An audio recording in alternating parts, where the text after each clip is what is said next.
following program is intended for mature audiences. He's standing in front of the net with about 8 inches of his shaft in his hand. Are you freaking serious?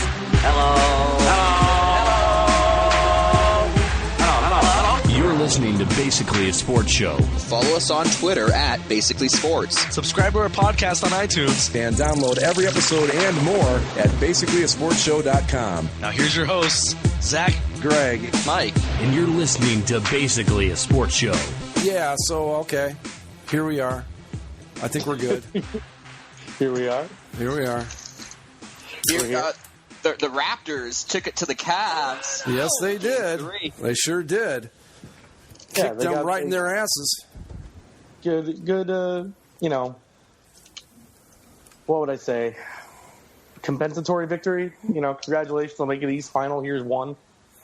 And, no, the Raptors can't do that 2 games in a row. Come on. Well, we'll find out shortly. It's going to happen tonight. We the North. I've already got it all figured out because, first off, last week there was one genius on the show who said, hey, you know what? Watch the Thunder. I think they can beat Golden State. Now they're up 2-1. But this is what's going to happen. This is what always happens with Cleveland sports. What will happen is this. The Thunder will indeed beat the Warriors. And then the Cavs, who would probably be able to beat the Thunder in the finals, will lose to the Raptors. No. Thus costing Cleveland yet another championship. It's the way it always works. We were talking about, did you guys watch Believe Land, the 30 for 30 Believe Land? No. Oh, well, anyway. Talked about it last week. Friend of the show, McCarthy, put up a thing about it on the boards. And he was talking about a thing that was left out. It was the 2007 Indians who had a 3-1 lead on the eventual world champion Red Sox in the American League Championship Series, and of course blew it. Mm-hmm. And then the Red Sox went on to just stomp the daylights out of the Rockies in the World Series. And that's the year that had the Indians gotten there, probably would have beaten the Rockies pretty easily. And I'm just seeing it happening again here with the Cavs. They'll, if the Thunder wins, the Cavs will lose. It's as simple as that. Well, the Thunder, I think we all kind of wrote the Thunder off, but geez. Yeah, Russell Westbrook is just he's going off in these playoffs right now. And it's not even like the Warriors are playing badly, Mm-hmm. It's the Warriors or the Thunder are playing pretty damn well. The boards again here with this. I guess I'm citing unusual sources for my sports information here, but DG Now, noted NBA fan that he is, made a good point, I thought, about the Thunder and the Warriors. And he said that with the Warriors, normally you only get to play them once, and with that style of basketball, it's very difficult to adjust to on the fly. But if you play them in a series, you have a better chance of kind of figuring out how to defend their game and get a chance to make adjustments and all that. And I'm wondering if that might not be what's going on here with the Thunder. But I thought it was a good point, so we'll see how it plays out. We have to have the conversation again. Is this record-breaking season ultimately meaningless if they don't win the championship? I'll say no the first time. It's not like they're a perennial choker like the Capitals that had one of the best seasons and haven't lost. Mm-hmm. They won the championship last year. And they won 73 games the year after that with their head coach not coaching half the season. They're okay, and they get to the Western Finals. It's fine. Okay, but on the other hand, we all remember the Patriots to go undefeated and ultimately being a failure. Like, it doesn't matter, and that. I think the difference is to make fun of the Patriots for. It's not that it lessens them. It's just, yeah. I think had the Warriors not won the championship last year, it would absolutely be considered a huge failure. I think it'll still be considered a failure, but maybe to a lesser extent because they're the defending world champions. But yes, if they go out and put up, 73-9 they went for the season? Mm-hmm. They put up that record and then go out and lose and don't even make the final, let alone win the championship, then you've got to consider it, I think, a failure of a season. Yeah, they're going to be the was it the 2001 Mariners, the team that won 100 and whatever many games it was and went out in the first round? And then went out to the Yankees in the first round of the playoffs. Yeah, it's going to be one of those deals. But, It'll be interesting. I had a feeling about the Thunder going into this thing, and there's still a lot of basketball to be played, though, on both sides. So it's hard to say with any degree of certainty. But I don't know that anybody saw the Thunder putting the beat down on Golden State that they put down on them in the last game coming. I think that was a sign that Golden State's definitely beatable. That was definitely a big sign to me, because it's like, okay, they won game one, but flukes happen, and Golden State did rebound the next game. Right. But for Oklahoma to then come back after losing, after getting their teeth kicked in, says that, that first win wasn't a fluke, that this team has everything that it needs to theoretically beat the Warriors. Yeah. Like, they've got the raw talent and they've got the mental discipline, because they were able to come back from a drubbing in game 2 and win game 3 pretty convincingly. Well, I remember, too, last year with the Warriors, the Cavaliers had weren't they up 2 games to none in that series last year? Or they had a 2-1 lead at some point, but I think they had a 2-1 lead. 2-1. I don't think they were ever up 2-0. But they, and then Kyrie Irving got hurt. That pretty much killed it. But the Cavaliers were playing them very tough the first 3 games of that series. And then when Irving went down, you knew that was it, because they had, I can never remember his name, but the scrappy white kid, Villanova. Yeah, and that was like their best option at that point. And I think that ultimately, talent always wins in the NBA. It's particularly in the NBA, it's very difficult to overcome a team that's just better than you are. And the Cavs, when they were down a man or two, it was just no chance in hell. But the Thunder, I think, have got a real shot at this. If Westbrook's playing great, you got Kevin Durant. I don't know any of the other guys on that team, but it's okay. They must be pretty good. Right? Between the two of us, we can't field a full NBA roster. No. Between our 2 favorite teams. So. Between our 2 teams and the other 2 teams, we can't put 10 guys on the floor. No. Well, here's a question I have for you then, Greg. Say your doomsday scenario comes true, and we have Oklahoma City versus Toronto in the NBA Finals. Yeah. Smell the television ratings. That's kind of my question. Is people know Kevin Durant, they know Russell Westbrook, but can your average casual NBA fan name a Toronto Raptor? Well, forget casual. Mike is a Toronto fan and can only name 2 of them last week. He tapped out after 2 guys. I got 3. I got Bismarck Biombo. It would be a ratings disaster. And again, no one cares about the TV ratings, but still, it's something that people talk about. Oklahoma City, Toronto, I think is probably about the worst case scenario for the NBA Finals out of every team left, every team period, let alone just as in the playoffs. It's the NBA equivalent of a Winnipeg-Ottawa Stanley Cup championship. It really is. What the fuck do we do on the television side of things? It's not that bad, because at least there's an American team in it. If the Vancouver Grizzlies were still around, but put it on Vancouver, Toronto. But can you think of a matchup that with less national appeal than Oklahoma City and Toronto in the NBA Finals? I think people will be interested in seeing if Kevin Durant can win his first title, or when Kevin Durant will win his first title, if that's the case. But I don't know. I'm just I'm running them off in my head. I'm trying to think of who would be.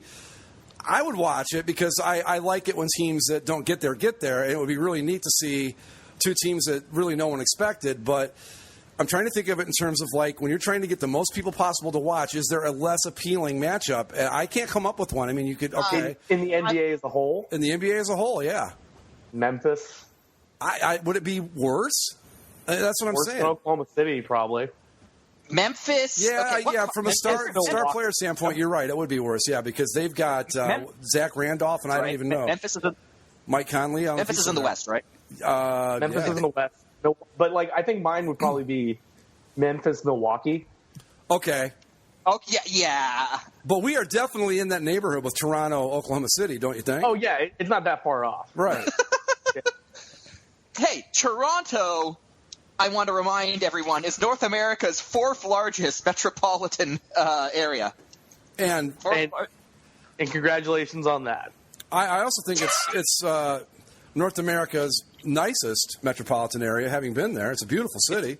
It's very clean. Very clean, yes. That's what they say. They say it's a clean version of New York City. But Right, but to the middle American fan, that's Canada, that ain't America. yeah, So they don't care. right. Well, no. I'm just waving the Toronto flag because of what was it, that SI poll? Who do you think's going to win the NBA championship? And it was like Cleveland, Oklahoma City, Golden State, other. Right. And then the mayor of Toronto sent out a kind of embarrassing Sent out a letter. Yeah. You were At least he listed as didn't other. mention the Canadian. At least he didn't mention like Toronto's Bosnian expat population or anything. But really, that's kind of an embarrassing poll to run. There are 4 teams left. Yeah. If you run a poll with 4 options, you don't name one of them. You just name it other. Yeah, you have 3 cities, and then Port Toronto gets listed as other. It's going to be something. I do. I like the Thunder to win this series. I might just be saying that because I want to finally get one of these big predictions right on this silly show. So that might be it. But I do. I think the Thunder have got a real good shot at this. And the Cavs, well, no offense, Mike, but the Cavs are just better than the Raptors, and they should win this series. But I wouldn't be a bit surprised if they don't. Yeah, Because you've always got to bring the Cleveland corollary into effect here. You've always got it's always there. Yeah, but you know what? I think I believe in the Cavaliers. I do too. I think, you look at the series that they played against the Warriors last year, and you think, well, if they had Kyrie and Kevin Love, then they probably would have been able to stand up to and make that at least a 7-game series. Yeah. And they're playing pretty damn well right now. And I thought that they had the legitimate shot of going faux through the East. I'm glad they didn't, though. Undefeated. We the North. I'm glad they didn't because I don't like that kind of thing hanging over a team's head. Get the loss out of the way, be done with it, and concentrate on the ultimate goal. Well, and Mike, you the North, you know what's going to happen. Drake wasn't there for Game 3. Oh, my God. Drake was unavailable. But Drake will be in the building for Game 4. It only means that they will win by double the margin because Drake's powers will resonate through the arena. Wait a minute. How can he be the global ambassador? How can he be global ambassador Drake for the Toronto Raptors and not even be at one of the games? Well, he's got a lot of things on his plate. He just came out with a new album. He was hosting SNL. I don't care. You know what? I think you got to revoke his powers at this point. I'm pretty sure he wasn't at the last game because he was still in New York after hosting SNL, I think. Right, because getting from New York to Toronto is just a horrible hassle. You couldn't pull it off. What day was Game 1? Oh, that was Saturday night, wasn't it? Yeah, but game one, the first 2 were in Cleveland. Yeah. Right, Game 3.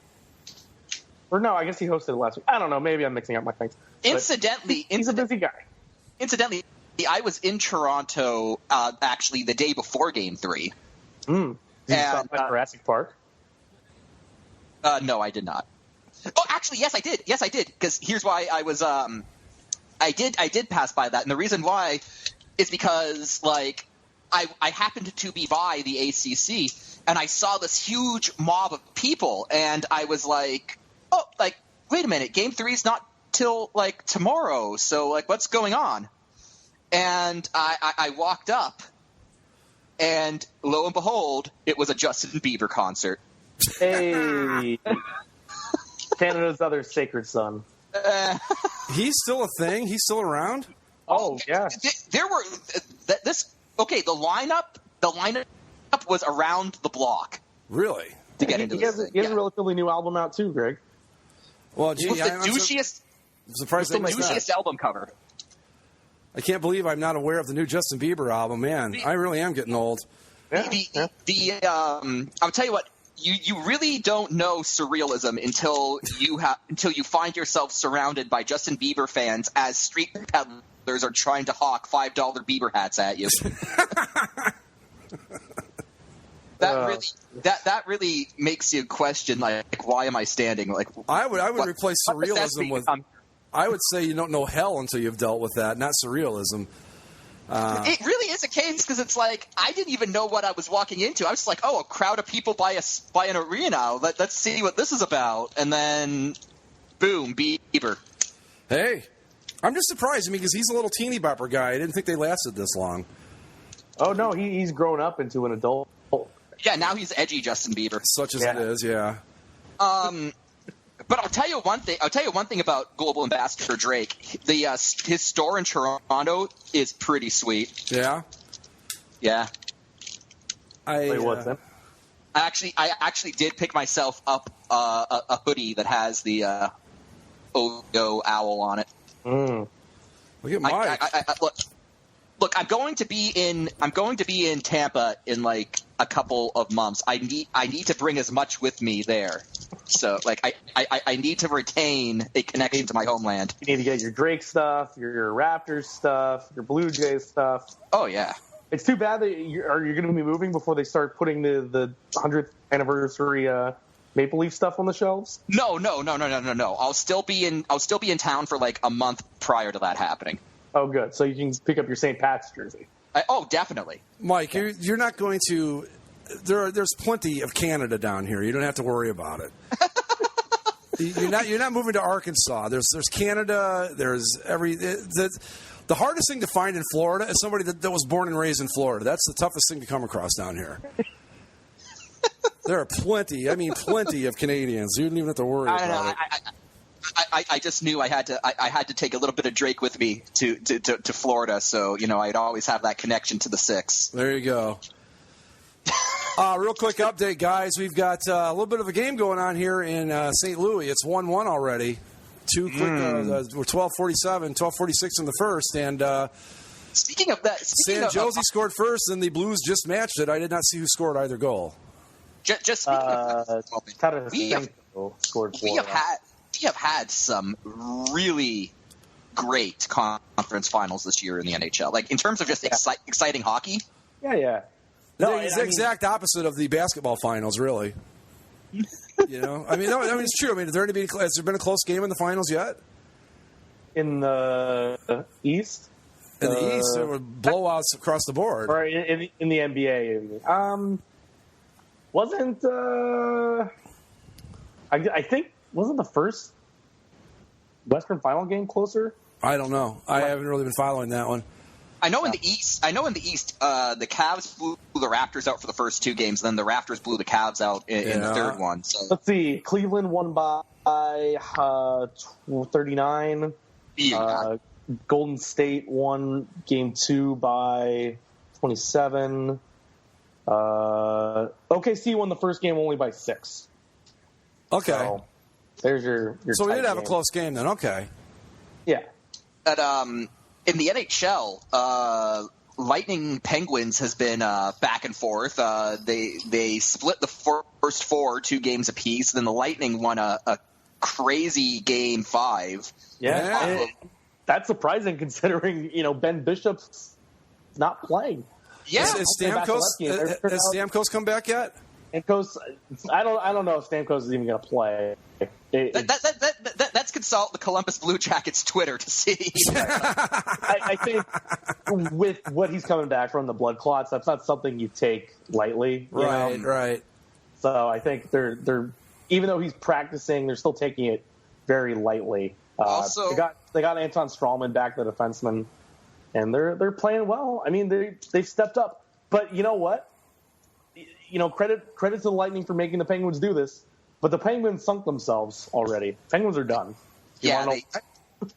Marc-Andre Fleury. They put Marc-Andre Fleury in to start a game, and he lost it, and now they're going to have to flip-flop goalies if they feel like it. Did we not warn them about this? Not just 2 weeks ago. We warned them not to do this. Yeah, okay, who was? Oh, God damn it, Murray, right? Mark Murray has one. Matt Murray has less than one. He has one less than stellar game, and they panic. No. Murray got you to this point. Murray has so far.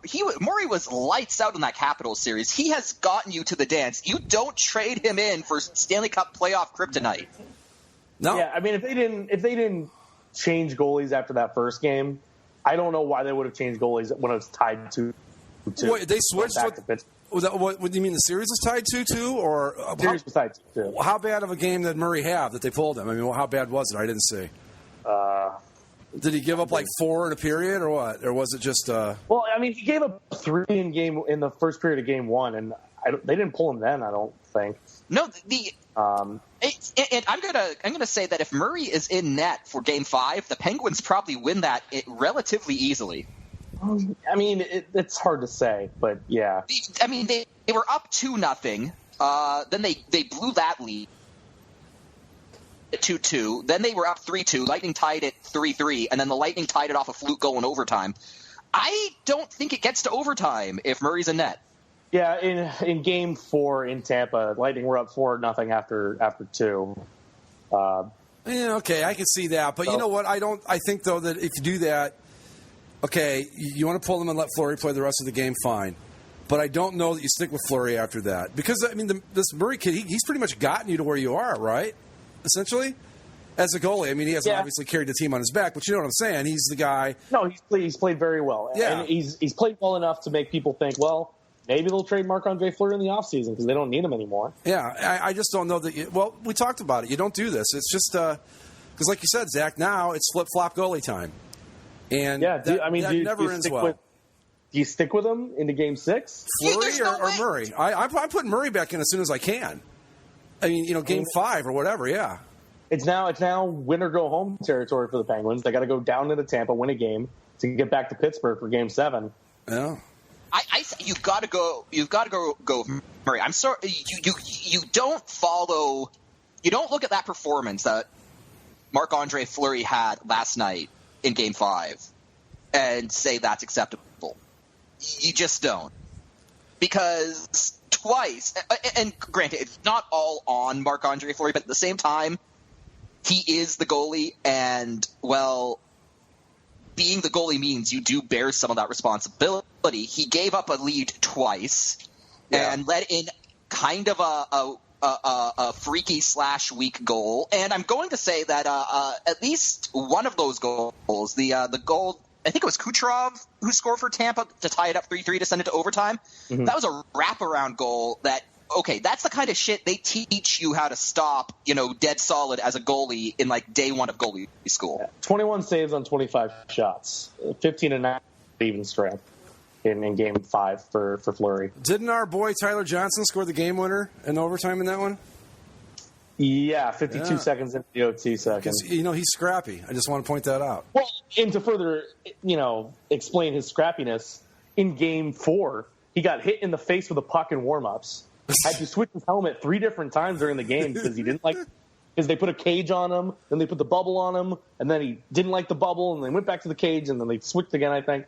But he had 2 goals in that game. So, leading the Lightning to the promised land. Well, he's scrappy, and he's, all the other stuff that we used to say about him.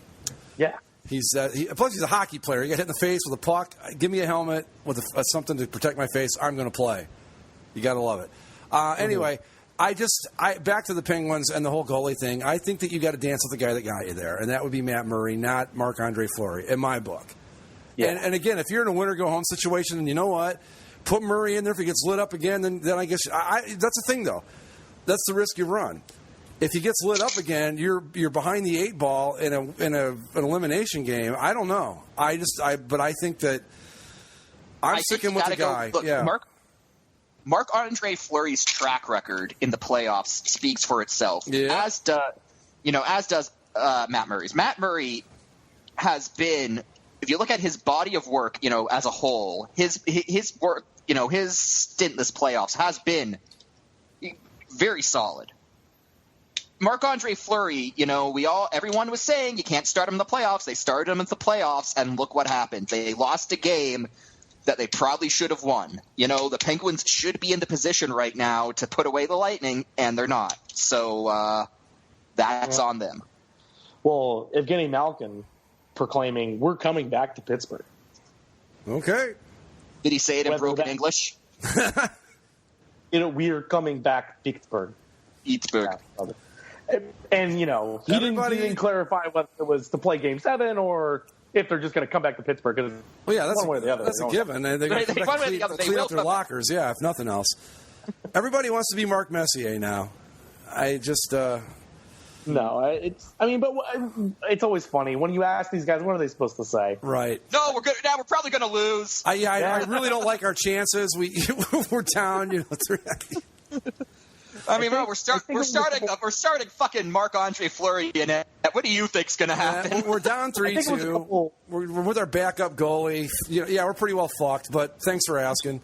I think it was a couple years ago with the Senators, Alfredson.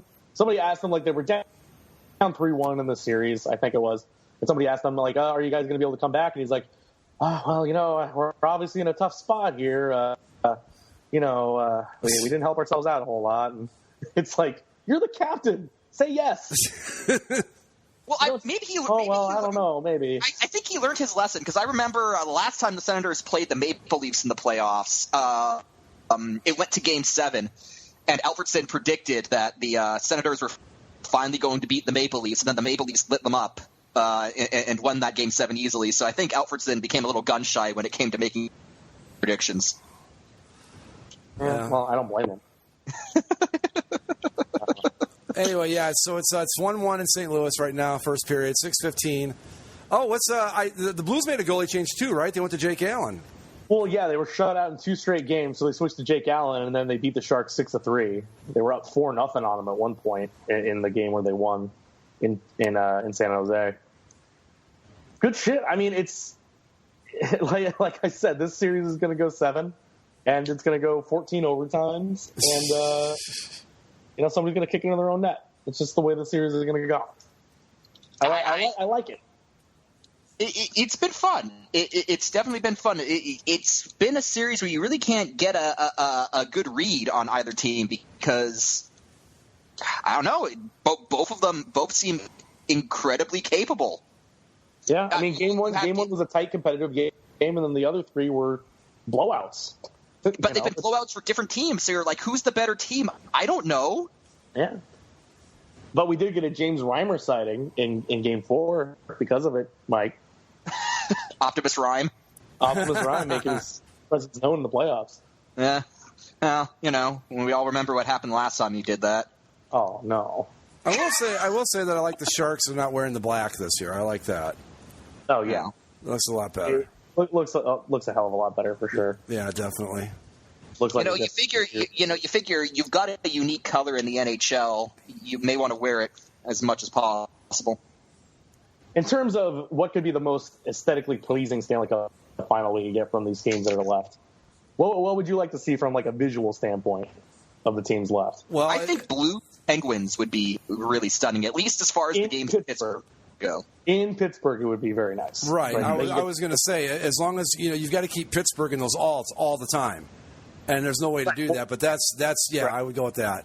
I think that really any of the ones left, they're all going to be pretty good. But I'm with Mike. My choice would be play all the just go. Here's what you do: when you're playing in Pittsburgh, we stick with the current rules. You wear the dark jerseys at home. When we go to St. Louis, we switch back to white jerseys at home. That way, it's St. Louis, Pittsburgh. They're always in their best looks, and we've got a beautiful series. Yeah, I think. St. Louis, Tampa would be a little too blue. You get the little bits of yellow here and there, but yeah, a lot of blue. Well, I like those Tampa uniforms, but like the more, it's like I want to like them, but the more and more, it's just kind of like, man, they're the Maple Leafs. No, they're fine hockey uniforms in a vacuum. Right. No, they're absolutely fine hockey uniforms. The Maple Leafs have been wearing them for like 100 years. Yeah, but wasn't it like somebody called them like the Maple Wings or something like that? I mean, they're good. No, but it's the Red Wings template with the Maple Leafs colors. Yeah. Exactly what it is. But I think they all look pretty good. I think Sharks, Penguins would look pretty good. Honestly, I think in a vacuum, the Sharks actually have the weakest look. And that's not to say I dislike the teal or anything. I think the Sharks would probably be the best looking team remaining if they wore their heritage / throwback look. Yeah. The problem is that they've got their current look, which has that unnecessary orange. It's got no hem striping. And it's got the fucking anime shark, and it's just like, oh no, like this of all the possible San Jose Shark looks to have, this is the one of the weakest. I'm looking at their jerseys now, and it's like normally I like the white jerseys, but yeah, with just the lack of hem striping, really, it just doesn't work on those jerseys. Oh, St. Louis goal. Let's see who got it. It's a hell of a goal. It's a baseball swing. Hits it out of midair on the rebound. But anyway, pretty great. Troy. Yeah, so 2-1 Blues. But yeah, they need to do some striping on the bottom of those jerseys. As simple as that, because they look like practice jerseys, kind of. They're nice, but they could be so much more. It's not as egregious on the teal, but when you have the white, it just looks so empty. Yeah, they look like practice jerseys, I think. But you're right. You can get away with it on the teal, but the white, you got to put more color in there. Oh, let's see here. Oh, line drive, just past the third baseman into the net. Nice job. Chopper down the third baseline. Yeah. Better baseball swing than the Cardinals have taken this year in St. Louis. Oh!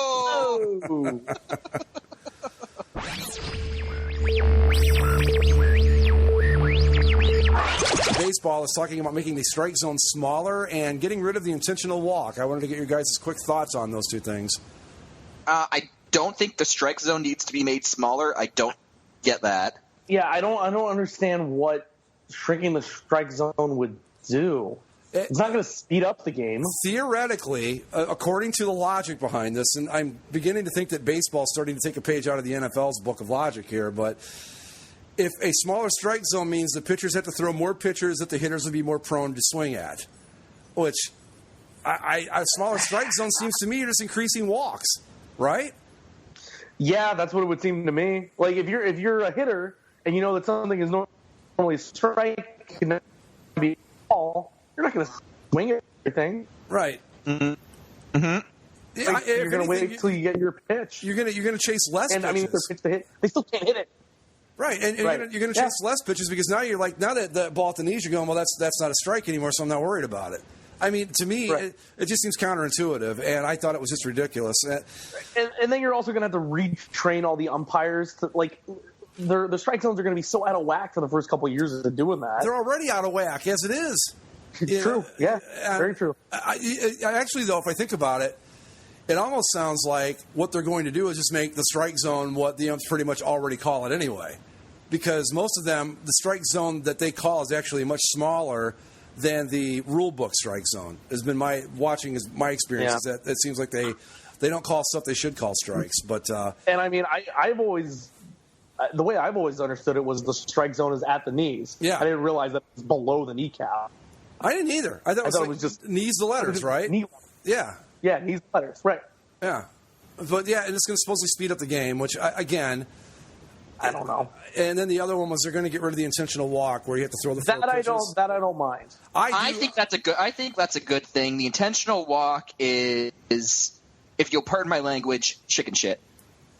Well, and it's like, yes, there is the opportunity for the pitcher to miss the throw or even to throw it too far inside and the guy gets a hit, and that's kind of neat when it does happen, but how often does it happen? But that's a perfectly legitimate argument, and I'm going to take it a step further. How often does an intentional walk happen? Is it really necessary? Because this is all being done to obviously speed up the pace of the game. Mm-hmm. And I think it was one of the guys on the boards, again, I'm sorry, I don't remember which one of you guys said this, but he said, instead of taking baseball plays out of baseball to speed up the game, why don't we address the stuff that's not part of the game and use that? That's what kills me. If you want to speed up the game, then enforce stuff like don't let them step out of the box and adjust every damn button on their jersey, their gloves, their socks, the whole bit in between pitches. Adjust that. Adjust the time because there are some pitchers, like they can be perfectly fine in the box, but as soon as somebody gets on base, they will take forever to throw the ball. And even if they do, they pick the guy off 5 fucking times, and so it takes forever to have an at-bat sometimes. Well, I mean, you want to talk about the rare play, like the intentional walk that gets thrown away. How often do you see a guy get picked off on a pickoff throw? I mean, honestly. Almost never. Almost never. It happens, but not that often. How about this? Here's what I think would do wonders to speed the games up. It's a series. It's a series of 3 rule changes, but you could package them all into one.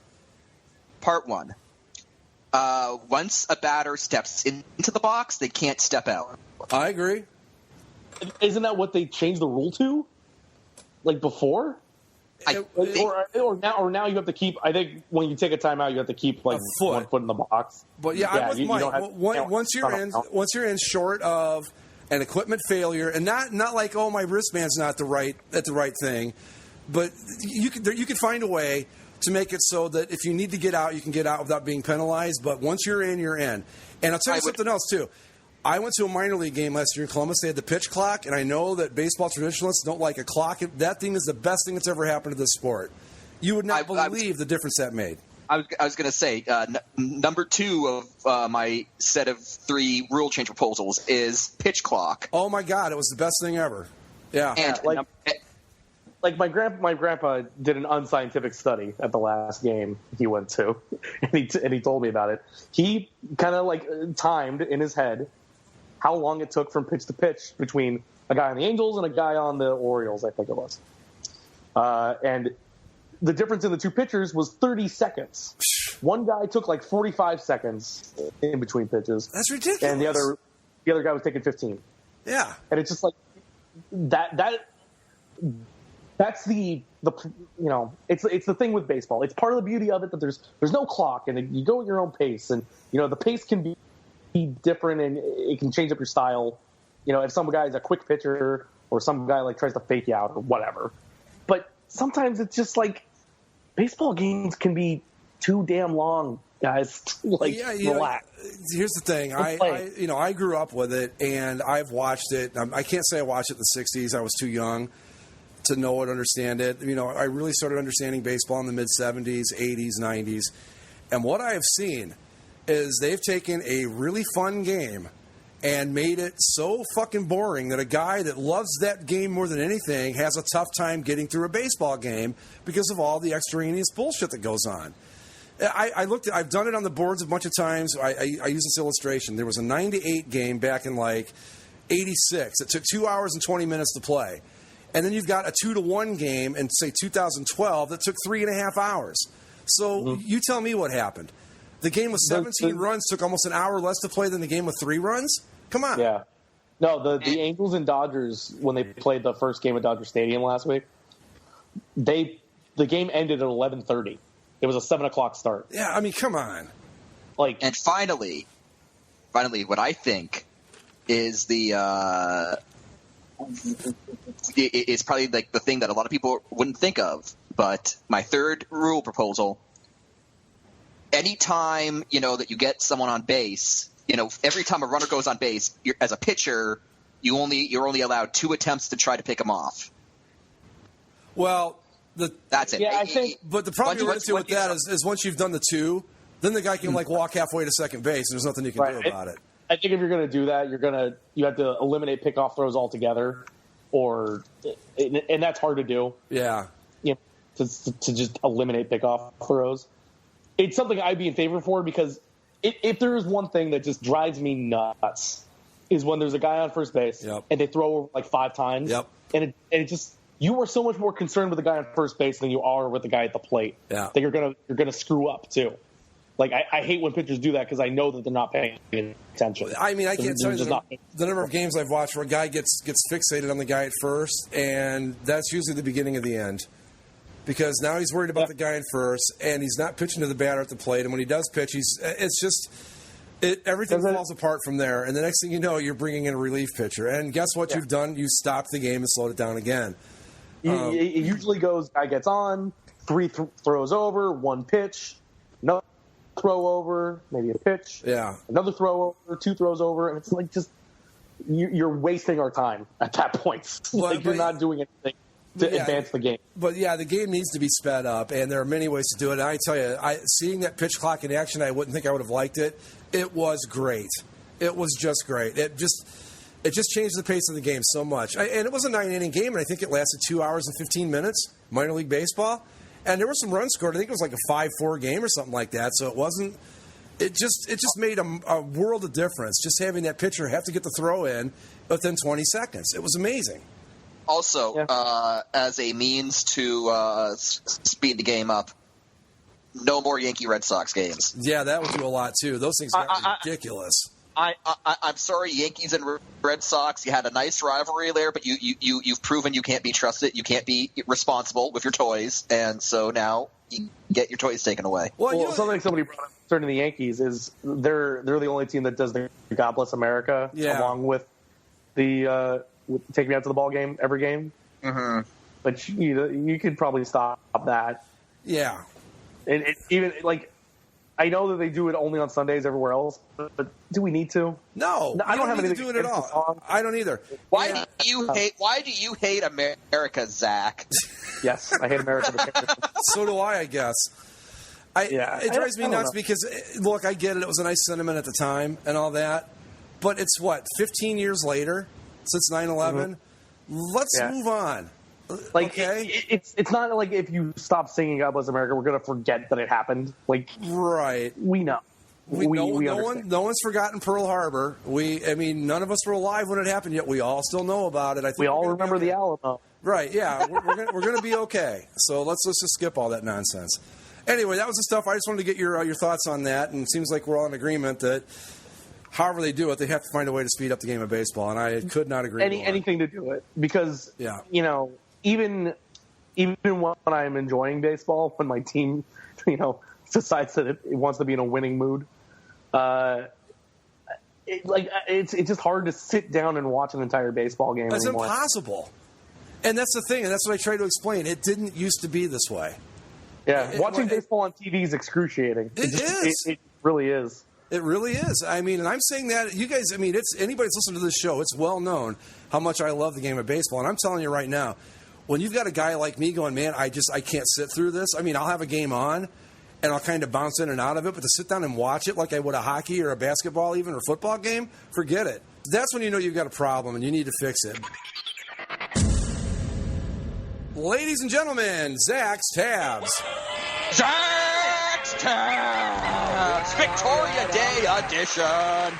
Wait, Victoria Day? Yeah, it's Victoria Day here in Canada. What is that? Okay, so it used to be that in Canada, like in most other Commonwealth realms, we celebrated the monarch's birthday. Right. Queen Victoria was queen for so long that when she died in Canada, we were like, well, we're just used to taking her birthday off, so we're not going to switch the holiday to Edward VII's birthday. We're just going to keep celebrating Victoria Day, and that will be the symbolic celebration of the monarch's birthday in Canada. Oh, well, okay then. Happy Victoria Day. So if I don't know if it got picked up on my mic or not, but fireworks have been going off occasionally in the background because it's sort of like it's one of those days. It's one of those summer holidays where you go out and eat hot dogs and hamburgers as you shoot off fireworks. No kidding. So is it like your Memorial Day? Because ours is coming up. Yeah, it's basically our Memorial. It's basically Canadian Memorial Day, basically. Oh, okay. All right. Yeah, well, cool. Sense. Let's go to our nation's capital. Plenty of stories about Ottawa. The Washington, D.C. metro area. First off, the Washington Post released a poll this week saying that 9 in 10 Native Americans are not offended by the Washington football team's name. I read this, yeah. As part Native American, Greg, are you satisfied with these results? Well, I'm not surprised by the results. I think that for one thing, that actual, real, honest to God, Native Americans, as a culture, as a people, have much bigger issues to be concerned with in the name of the Washington football team. Yeah. So I think from that aspect of it, but I'm not going to – I know that there were some other people that responded saying that Redskins is not derogatory. You're going to have a tough time convincing me of that one. You're going to have to really show me that because I'm not seeing it. Ultimately, I think it goes back to the argument, like, would you walk up to someone you knew was a Native American and call them a Redskin? Right. And if you're not comfortable doing that, then it's probably not an okay term. Yeah, that was the argument I used a lot in the yearly thread on the boards that comes up with this. Yeah. Would you walk up to me, even though I'm only part, would you walk up to me and go, hi, Redskin? And they're like, well, no, I wouldn't be comfortable doing that. It's like my point exactly.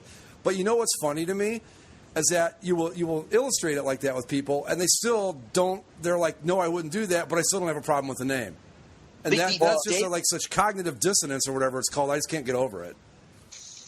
But anyway. In the poll, they polled 504 self-identified Native Americans, and in a separate question from the football team name itself, they were 21% of the respondents said the word Redskin is disrespectful of Native Americans. So I don't know.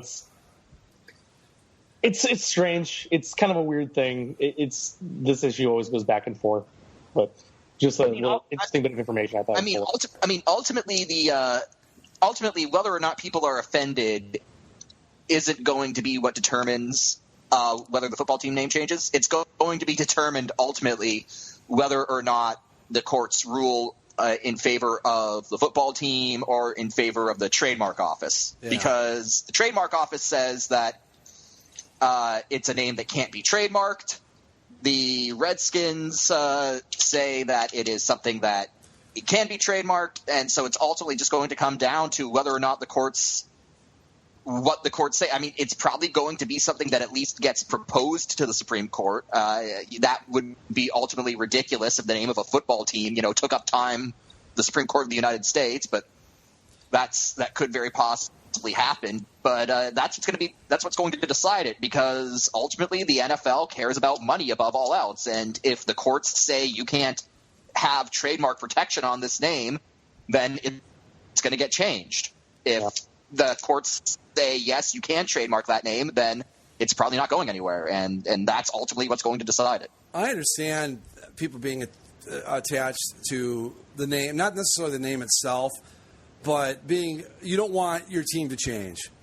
The Redskins, for whatever they are, do have a pretty long, storied history, and I can see why their fans are like, we don't want to, like you wouldn't want the Maple Leafs to switch their name to the Toronto Buckeyes or whatever. And that part of it I get. I mean, well, at that point, we're just trading one leaf for another. So. True, right. Yeah, it's still going to look like you're smoking weed, but anyway, that part I kind of understand, but I don't know. Again, if you want to do the Native American thing, fine, do it, but honor them instead of being Keith Olbermann. I think just change the name of to the Americans and leave everything else the same, and I mean, problem solved is what I see. I just understand. It's not that big of a stretch. I don't think the logo's ever been a problem necessarily. No. Logo's fine, but it's the name. Yeah, I don't know. I think all of this would be so much simpler if Dan Snyder just stopped being an obnoxious tool. But you know what? He's going to use this now when he's got 90% of Native American people, although I find it interesting, self-identified Native American people. I'm sure there were a lot of pretendians in that group, but he's going to use those numbers as just to fortify his argument. So I don't think we're getting anywhere. I mean, yeah, he is ultimately, but again, I don't think it's going to matter because it's ultimately just going to come down to what the courts decide. And if the courts say he can't have trademark protection, then I think market forces are just going to force him to change it. But I will say this, from my perspective, I'm just tired of it. I don't care anymore. It's, again, the Native American people have, you know what? Instead of focusing on what issues they have with the name of a football team, how about we work on the crushing poverty on the reservations and the horrible education systems and all that?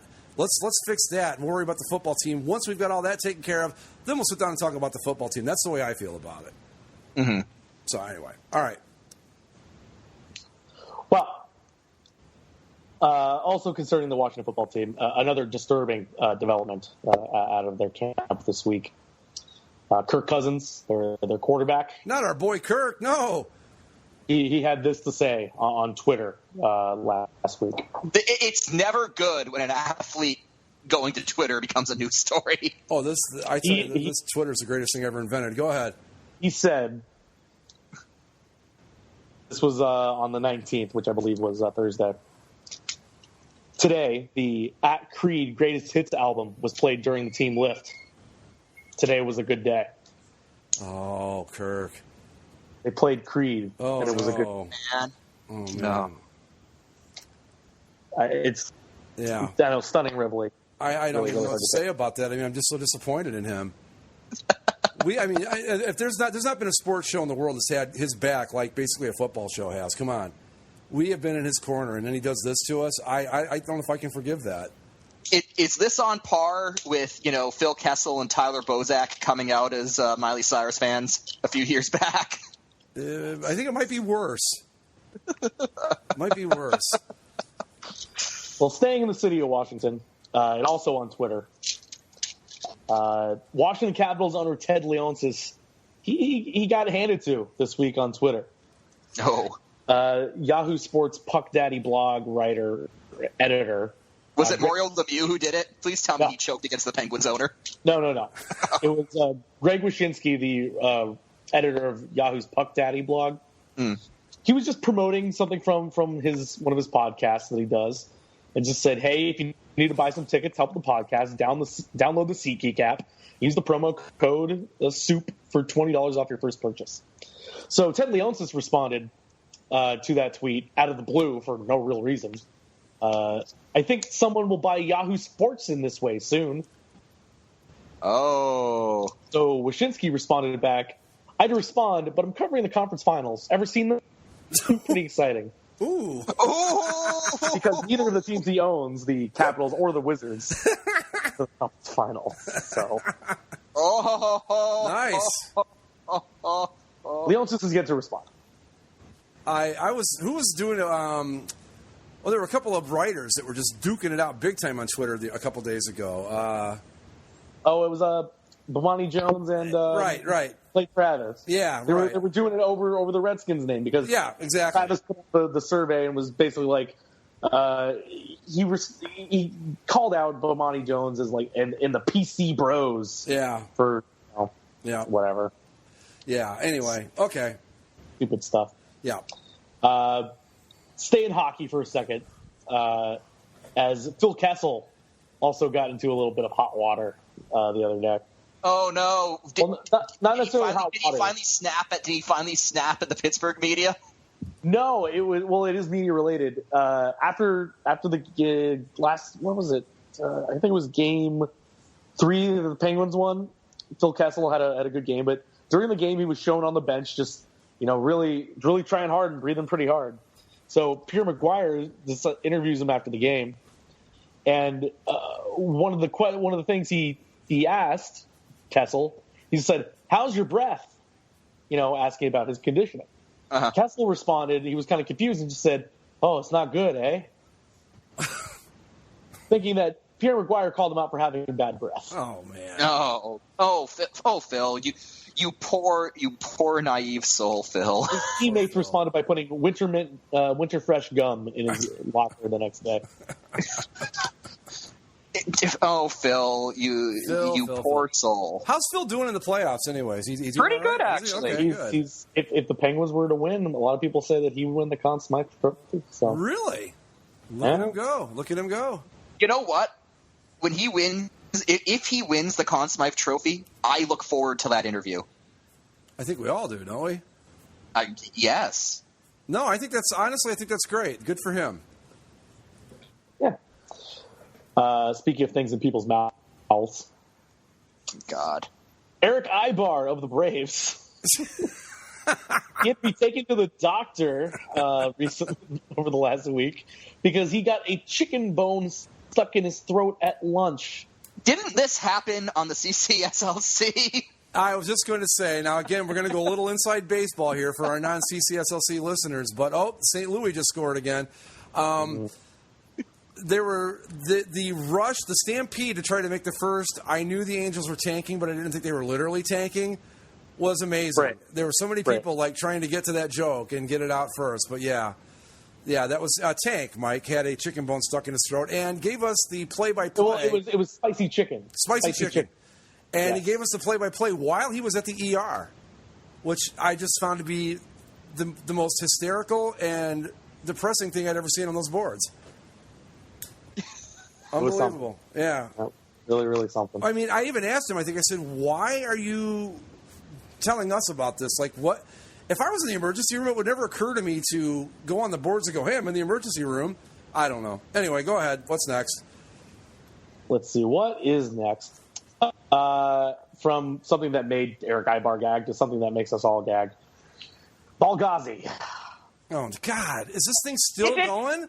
Jesus! The NFLPA's attorneys announced they would file an appeal, an en banc appeal, which would ask the entire roster of the judges on the court to participate in the hearing rather than the 3 judges who heard the last round. So let me get this straight. If I have the timeline correct on this, the NFL suspends Brady. Mm-hmm. Brady sues the NFL, and the judge sides with Brady. Mm-hmm. The NFL appeals and wins the appeal. Yes. Now the NFLPA on Brady's behalf is appealing that. Yes. Could this actually get to the Supreme Court? Because I thought the thing about the Redskins name was stupid, but this could out-stupid that. I don't know. I think this is already out-stupided that. How many more cases do we have to go through before this actually gets to the Supreme Court? I want to see that happen. Like the perverse side of me that kind of just wants to see the world burn, wants to see the Supreme Court of the United States of America discussing Benghazi. Why did the NFL choose this hill to die on is what I don't understand. Why is this still a thing? It's just like, for the love of God, just let it go away. And it's still happening. Unbelievable. Won't happen. Some sad news from Baton Rouge, Louisiana. LSU's live tiger mascot, Mike the Tiger, has a rare, inoperable form of cancer. Oh. He will soon undergo a treatment of radiation therapy that has never been before used on a tiger. The tumor was discovered next to Mike's eye by a student trainer, and a CT scan confirmed it was spindle cell sarcoma. Oh, so poor the tiger, Mike. LSU's tiger. Well, that's too bad. Mike's one of my favorite mascots. At halftime, your Toronto Raptors, Mike, have a 16-point lead on the Cavs here in Game 4. We the North! Uh-oh. You the North. I'm telling you, man. I told you at the beginning of the show, and I'll close out with it again tonight. Because the Cavaliers could probably beat the Thunder in the finals, they will lose to the Raptors if the Thunder win. If the Warriors win, Cavs will take this series. You were right about the Thunder, so maybe you're right here with something. Look, I know Cleveland sports. I may not know much else. Then Toronto will beat the Thunder. And that would actually probably be a pretty good series. Actually, think about it. But the series that no one in America would watch, right? Except the state of Oklahoma. Yep. All right. Anyway, you know the routine, folks. Follow us on Twitter at Basically Sports. You can go to the website and check out all the episodes at basicallyasportshow.com. Subscribe via iTunes, Stitcher, Spreaker, and YouTube, and find us on Facebook. Any final thoughts, guys? No, I do not. Go Cavs, go Blues. We the North. All right. You the North. We'll see you next time, folks. See ya. Bye.